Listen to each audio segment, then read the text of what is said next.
If you've been following along with the vlogs, you know that I just got back from my first social media marketing conference of the year.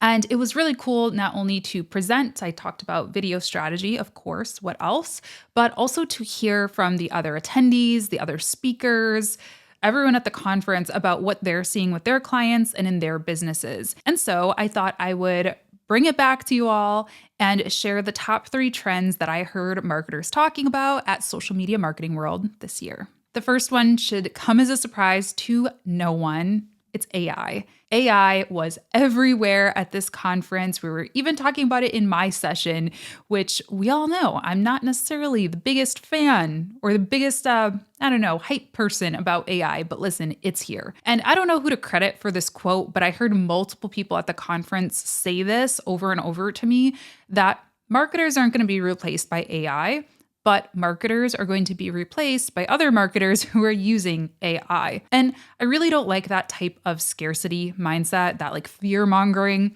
I talked about it at length in my AI podcast, which I will link if you want to check that out for a little bit more of a spicy take. I don't really like that way of thought, but I do think that as marketers, we have to, stay abreast of new technologies. We have to be in the know of what's going on. And yeah, we should try to make our jobs easier if we can in an ethical, smart way. It's really hard to say how much of our jobs are going to be replaced or assisted by AI at this point. I think that a lot of the technologies we're seeing are still really, really early, especially when it comes to anything related to video and audio. I had a few people actually attend my session and ask me questions afterwards. They said that they were developing some video editing AI software, and so they wanted my feedback on it. And I just find, especially for the video stuff, it's just not quite there yet. At least not most of them are. But technology moves fast, so we've got to just stay tuned and be open-minded about things. I'm certainly pushing myself to be a little bit more open-minded. So I thought that I would share with you a few of the AI tools that I am really enjoying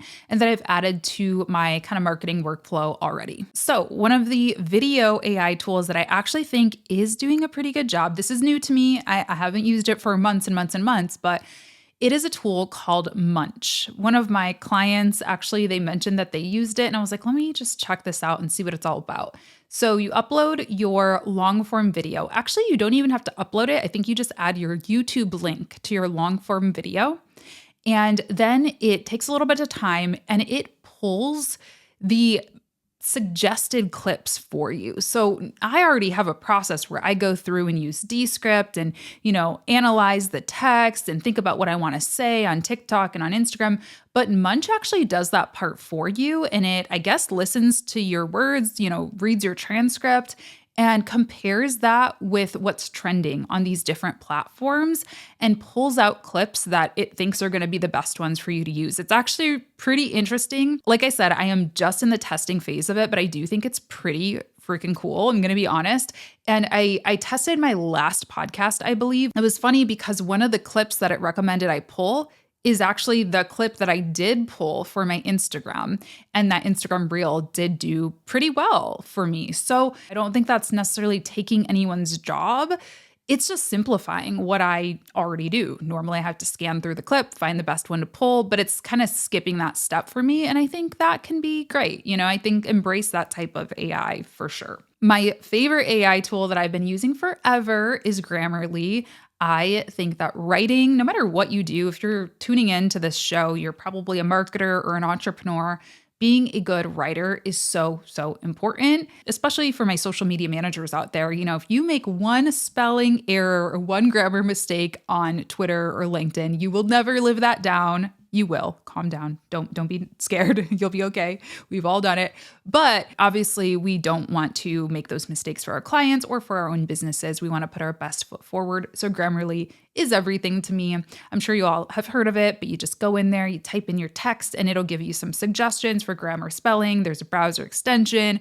It's really, really cool. And then lastly, let's talk about ChatGPT. Once again, I talked about it already in a different podcast, but I've continued to play around and kind of see where it could really fit in to my workflow, if at all. And for now, I think the best thing it can do is just create outlines, create frameworks, create starting points. I am still not at the point where I think most people should just be trusting ChatGPT to like write blogs and write emails and do all the heavy lifting for them. But yeah, if you have a topic that you would like to explore and you need, you just need that spark for your brain, sure. I think leveraging AI for something like that could be helpful. So I definitely think there are lots of things that you can do with AI, and that was all the rage this past week at Social Media Marketing World for sure. The next one was it really took me by surprise. It was Facebook. Facebook, I know, right? Like, do people still use Facebook? Yes, a lot of people still use Facebook. In fact, pulled a stat from HubSpot. It says that data shows that Facebook usage significantly increased in 2022. And as of January 2023, there are almost 3 billion people on the platform, 2.96 billion people on the platform. So that's nothing to like hand wave away, right? I think it's so easy to just be swept away by these shiny objects, as we call them in marketing, right? Like TikTok is everything, short form video is everything.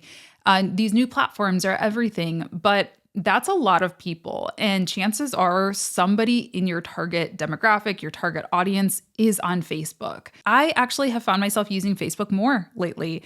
For the longest time, I had the app deleted from my phone, but because I actually stopped really using Twitter, I started using Facebook when I was really bored, and I still don't really post on there much, but it's just nice to like sometimes see a familiar face if you're, I don't know, standing in line at the grocery store or something. And one thing that I noticed is that Reels are very much a thing on Facebook. And funny enough, I find myself watching a lot of Facebook Reels, like more Facebook Reels than I watch Instagram Reels. So I don't know what that's all about, but something that you can do as a creator, as a marketer, as an entrepreneur is just start publishing your Instagram Reels to Facebook. There's an easy way to just auto do that. You don't even need to think about it.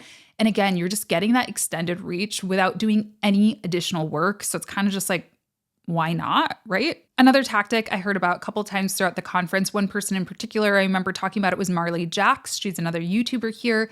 She was talking about using live shows on Facebook. So again, Facebook is this huge video platform with Facebook Watch, with live videos in Facebook groups. And I think she was kind of talking about just, doing different interactive, almost like a webinar or like a coaching session, but through a live video in a Facebook group, I think was the general idea behind it. Again, there's a lot of people on Facebook.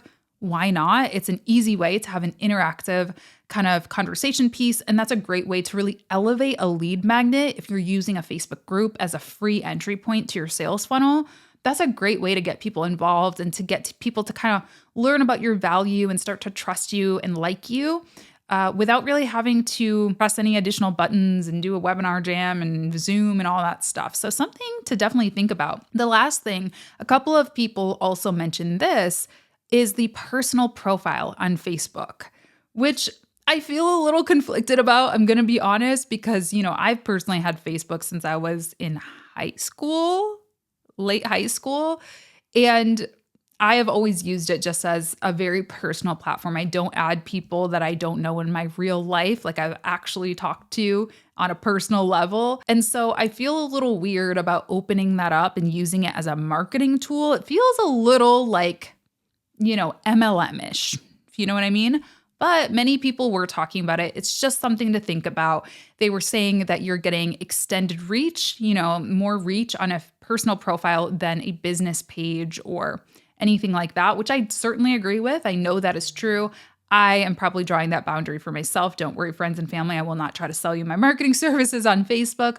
But I do think there's something to be said for if you're just starting your business, definitely let people know whenever I do post, hey, I spoke at this event, or I just launched my website, or I did this cool thing. My family and friends are always super supportive. They often share stuff, and you never know who is on the other side of that share. So, I'm not saying spam people, but don't be afraid to talk about it every now and again on your personal Facebook. Lastly, my favorite trend, which I think has been a huge social media marketing trend for the past many years.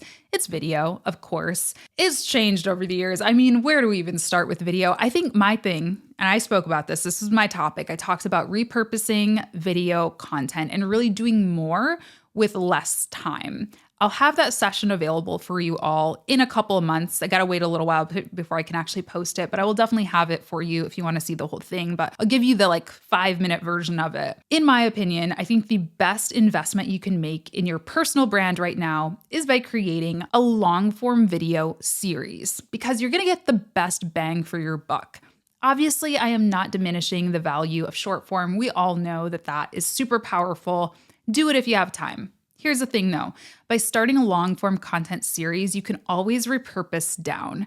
It's a lot harder to repurpose up. It's a lot harder to make a long form podcast or YouTube video out of 15-second TikToks. Whereas, I can make like 20 TikToks out of this one episode that I'm recording right now. It's going out on audio platforms. It's going out on YouTube. I'm going to post clips on Instagram. I'm going to post clips on TikTok and so on and so forth. So that is really my thing that I'm trying to drive home to business owners is that we have to be smart about how we're creating because it is a very overwhelming video space out there. Like there are just so many possibilities and I do this for a living and I'm overwhelmed by it. So that's saying something. I know that all the people who are balancing 20 million clients and a full-time job and kids and family are also overwhelmed. So long to short is, I think, the least overwhelming way to do it. We're also seeing some interesting things. Like YouTube has been talking about kind of investing in the podcast space for a while. I talked about this probably a year ago.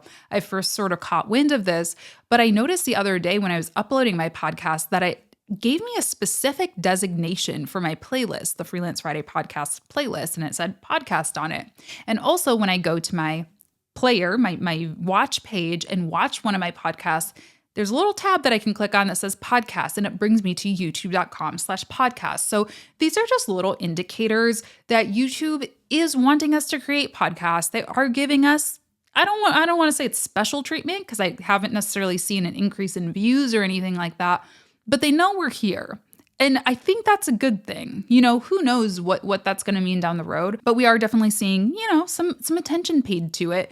And I can tell you as a creator on YouTube is the platform that has treated me the best as a creator. I actually just saw that Meta or Facebook is ending the Instagram Reels play bonuses, which was an interesting thing. I would make like a couple $100s a month from those. Definitely not anything that I was counting on or that was going to make me rich or anything, but it was a little incentive for creators to post Reels.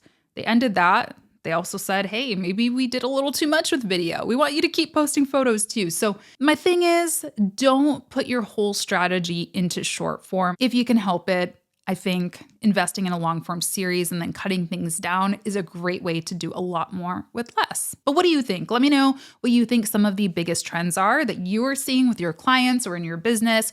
Are any of these trends exciting for you? Are these trends that you want to try, want to tap into? Please let me know. And be sure to subscribe to the YouTube channel if you haven't yet. You can also subscribe to the audio platforms or leave me a review on Apple Podcasts or Spotify. I thank you so much for being here and spending time with me. I appreciate it. And I hope to see you next week, same time, same place. Bye.